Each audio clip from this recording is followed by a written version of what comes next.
How's it going, everybody? Today we're going to be talking about the new Warriors. That's right, we got Firestar and an unannounced fifth. But in doing so, we're going to talk about the Crucible Changes.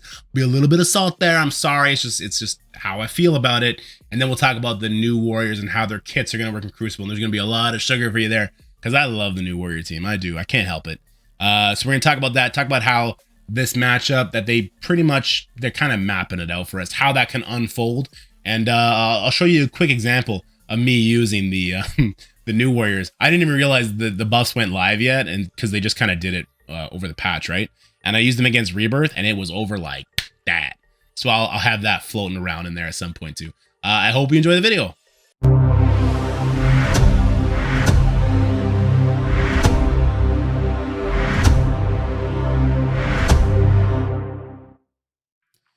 So we got some big Crucible changes coming to the game, for better or worse. They apparently didn't like the offensive Crucible meta and they wanted to turtle it up. And that seems to be what's going to be the goal here. So a couple cool structural changes. We don't want to sleep on those. So you don't want to miss Crucible action on the way. Due to player feedback, your opponent's stage results are now hidden until the conclusion of the trial. I love this. No more waiting game. It no longer benefits you to outweight your opponent. See how many losses they got, then you can have a competitive advantage like that. I hated that. I'm glad that's gone. The match history is also gone until the end of the trial, so you can see what happened to you, but after everything is said and done. I think that's better, competitive advantage, and it kind of opens up the door to Crucible practice more. You kind of had to have a little bit of give to the hardcore, sweaty, competitive people, and then to the people that want to theory craft and really kind of hone their skill in the practice. So I think there was a little bit of give and take there. So hopefully, Crucible practice is the next thing to come down the pike. Now, I'm going to try and keep this video as sweet as possible because I love the new team that's coming. I'm super excited about it. My first experience with them, though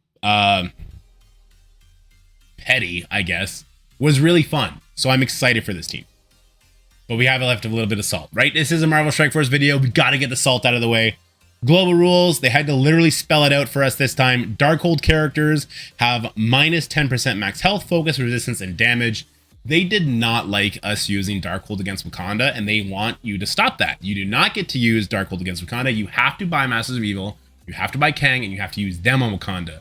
And if you don't, they're going to do this even more, okay? So that's what this is for. And that's also, let's just jump down. That's what this stage 6 part was for too. On defense, on spawn, Mystic Wakanda characters gain revive once with 30% max health. So that's Black Panther and Black Panther 1 million.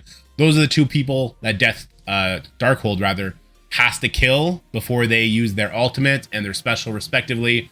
So the fact that they're going to revive means you're going to have to hit them a couple extra times, which probably means Black Panther 1 million is going to get that ultimate off and give everybody defense down. And then Black Panther OG is going to ult and kill everybody with the defense down. So really just spelling it out for you.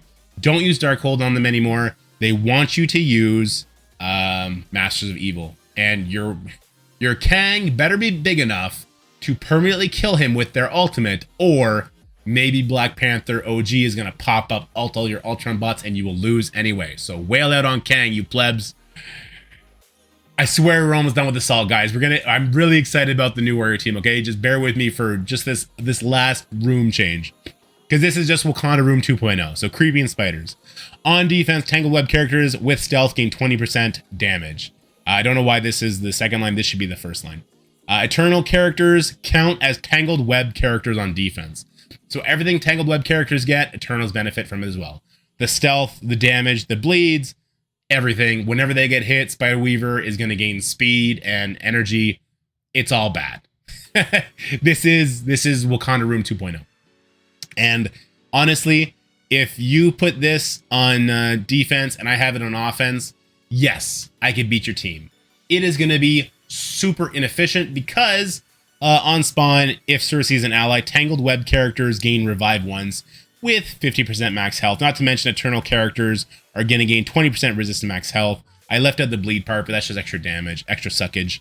So yes, there's going to be revive once. Now this part, look, are you surprised this part's bugged? Okay, she's not just giving the revive once to Tangled Web members. She's giving it to everybody. Juicy has a video out of Emma getting revived with that 50% max health. Maybe it'll be fixed. Maybe they'll just leave it in. I don't know.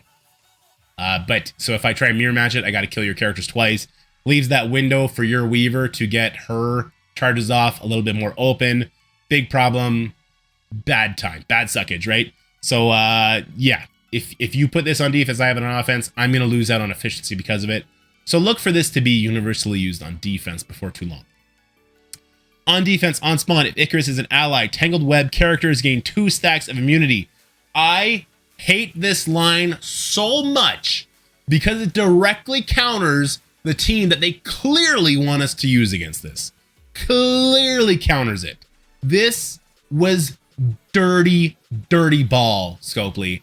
And I swear to God, if the 5th new warrior character coming out, and there is a 5th one, they already announced that, removes the immunity and applies offense down at the same time so it plays out the way it should play out with the 4, if this line right here didn't exist, you're bad. You're evil. But we're almost done with Assault, I swear to God. So reduce resistance, yeah, we already had that. All right, we're done with Assault. Let's go talk about the new character. We'll talk about how you're going to have to play it out and how it could have played out without that immunity, but we'll try and do it in a more fun way. So let's get over there and do that. So a 4th new warrior's in the game, and this super excites me. This is Firestar. Look, I'm really, really excited about this team. I can't help it. Cloak and Dagger are some of my favorite characters. I love their comics. I just love the way they play out in the game too. Those 2 devastating ultimates. I love the way this team played out in raids with Deathpool. All the energy, all the controls, all the speed up on spawn from the speed bar. I loved every single aspect of that, and now they're just not the thing in raids anymore, right? Now that we got Dorm, Eternals, Morgan, they're not really there anymore. Yeah, Deathpool's still there because of her speed up mechanic on spawn, but now they're bringing that to Crucible, and they're bringing Cloak and Dagger back for it, and I love that. I also love the idea that it's a team with 3 existing members and 2 new members coming in, but they're already a powerhouse. Like, I already used them once. I'll have it float up at some point, but it's so short. They won so quickly because basically they do in Crucible what they used to do in raids now. And it's very exciting to me. Okay, so for Firestar, we don't know what her assist / counter yet is going to be. I tend to think it's probably going to be on crit. She's going to gain charged. Otherwise, she's not gaining charged all that often. Though, yeah, I think it's going to be that. Will she be a striker then because of that? I don't think so. I think you'll still make her a raider. And that's just going to feed it just as much otherwise, because you're going to see in her passive, she gets passive counters. So on her base, if she attacks the primary target, applying bleed, whatever, she applies offense up to random new warrior, Spider-Man or Iceman ally. Look, this is just a cute shout out. Do not use Spider-Man or Iceman on your new warrior team. They are too slow. They will not benefit from Deathpool's changes, and this offense up will be wasted on them. On crit, gain 1 charge. We're going to see what the charges do later, but it's very impactful. So the special is a very good ability, but it is nothing compared to the ultimate that you can use either on turn 1. Here's the problem, that immunity that we just talked about. I'm kind of burying the lead. Firestar is the fastest character on the new warrior team. She has a speed of 126. So her special, she's going to attack the primary and adjacent targets, piercing damage, applying slow and defense down. Well, she's going to hit into immunity, so that's not going to happen. However, she will flip 3 positive effects to negative effects on primary and adjacent targets. This is cool because you're going to need to open with this, right? You're going to flip that immunity. Maybe you'll target the Eternals, because I do believe they spawn with offense up, defense up, and now immunity. Maybe not the speed up until they take a turn. I forget how that works. But you're going to want to do that because you need to make use of offense down. That's going to do turn meter rewinds, making your cloak go first. It's going to be an ugly match, and probably until the 5th character comes up, but we'll talk about that in a second. Her ultimate, which I wish you could use because it would be so damn good on turn 1. Attack the primary target and adjacent targets for 150% piercing. That's a low number, but we'll see why that is not a low number soon. Apply bleed and offense down. This is a super strong trigger word for this new warrior team. And on Crucible offense, apply trauma and heal block. Absolutely huge. Now that's why this damage is actually not that big a deal. It's going to repeat 3 additional times. Now I don't think, and I'm set to say this, it's not going to apply 4 bleed, 4 offense down, 4 trauma, 4 heal block. If it did, it would have worded it such. It would say like apply bleed and offense down 1 time up to a maximum of X. And it would say the same thing for trauma and heal block. Because it doesn't say that, it's probably just going to repeat the attack. And if it's resisted, it'll probably keep trying to apply it. But you're probably only going to get 1 stack total. But it's also going to hit for 600% piercing damage and has 25% extra crit chance. And if you make her a raider, damn, this is going to hit hard. But alas, because we need these offense downs to work and because the team is spawning with immunity, we can't use this on spawn. She's the fastest character. No one's going to have those immunities off unless you can find a way to bring like Zemo in there to take those immunities off. But that's just going to trigger Weaver. I don't like that idea. I don't think it's a good idea. We'll see. We'll see how it plays out. We'll definitely do some practicing. I'm already tanking my Crucible rating anyway. What's the harm in tanking it some more? So then her passive on spawn gain 1 charge up to a maximum of 5 on any enemy turn. If charged, attack the enemy with the highest speed, ignoring taunt and stealth for 250% piercing, applying offense down. Again, this is a big trigger word because of cloak. We're going to see what cloak does here in just a minute. Let me pull this over. It's also going to flip speed up and lose 1 charge. When an enemy attacks this character, 50% chance to apply counter to self and all Iceman and Spider-Man allies. So when, say, in this room, stage 5, this is what it's meant for. We can see that basically just from this plus 50% accuracy, the way that Deathpool gives like the exact amount of speed to make this character go before Deathpool, or sorry, to go before Weaver. We can, we can see the writing on the wall. This is made to counter stage 5 Eternals Tangled Web team.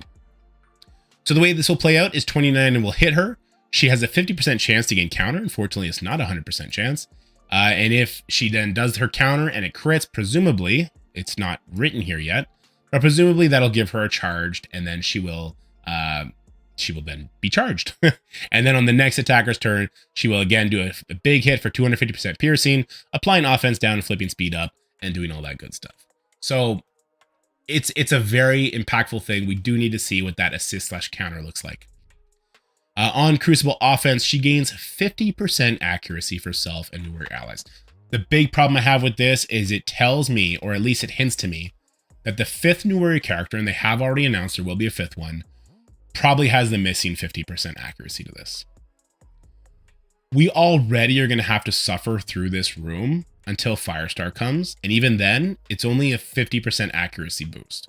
So there's like a 50% chance all your attacks are going to miss, and that would be really, really bad. The important attack misses the important character, that character pops off, let it be Icarus ulting, and all of a sudden he double taps and you're just completely wiped off the map. That's really bad. No one wants to play with those kind of RNG odds. Nobody. So I do think the other 50% will come in the next character, or the next character is going to come with an immunity and offense down clear that's going to happen before Firestar's turn, and then you're going to be able to, through a certain turn sequence, get control of the enemy team and never let go. We'll see how it plays out though. 2 turns of immunity is super annoying. It means like even it means even Spider-Man 2099 after he takes his first turn is still going to have immunity up. That's just, it's obnoxious. Anyway, I told you we weren't going to focus on that anymore. So let's not focus on that anymore. Let's talk about Deathpool. So Firestar is the fastest character currently on the New Warrior team with 126. Deathpool comes in after at 125. Now, nothing of Deathpool has changed except that she got a bunch of Crucible tags thrown in. Most importantly, on the on-spawn, fill speed bar for self and New Warrior allies by 10%, plus 5% per each New Warrior ally. Now, there's going to be 4 in the game. There will be 5 eventually. But the 4 in the game suggests that we're going to have 25%. Sorry, I got a cough. 25% speed on spawn. Lo and behold, Firestar with 126, giving her 25% speed, will make her go before Weaver, who's at 127 speed and only gets 20% when 2099 goes. So in the perfect world, if that immunity for some reason didn't exist, she would be able to control the Weaver, and then Deathpool can come in, use the special to spread offense down to her yet again. Even if it didn't add a stack, it still affects the cloak passive. And then it would be a way to do this. But that immunity doing a lot of lifting, guys. So also in Crucible, on enemy death, she's going to generate 1 ability energy for 2 random Mystic or New Warrior allies. This is really cool and super impactful when you think about Dagger's ult. We'll talk about Dagger's ult in a second. Before we flip over to Dagger, I just want to talk about this on spawn, on charge, and Deathpool's charge mechanic in general. You have to be at 5 charges for it to mean anything, right? Her ultimate hits very hard. It does bleeds, it has extra focus, it clears death proof. It's a good ability on its own, okay? To suggest that a Crucible matchup should last until Deathpool has 5 charges, that means she's taken at least 6 turns if she's able to ultimate every single turn. that means your Crucible matchup was a failure because your efficiency is horrible. So the charge carrying over to Crucible means nothing to me, and hopefully will mean nothing in total, because that would just be really bad efficiency. However, her special is percentile damage. It also does attack damage as well, and it spreads debuffs. Most importantly, it'll spread offense down, which will then affect Cloak. Before we talk about Cloak, though, I want to talk about Dagger. So Dagger didn't get much reworked except in her passive, but the cool thing about Dagger is this ultimate right here. This ultimate hits so hard. So when Cloak is an ally, it's 700% piercing damage. It does this crazy amount of effects, and it is vulnerable. And she also, on her turn, gives herself offense up. Her ultimate rushes.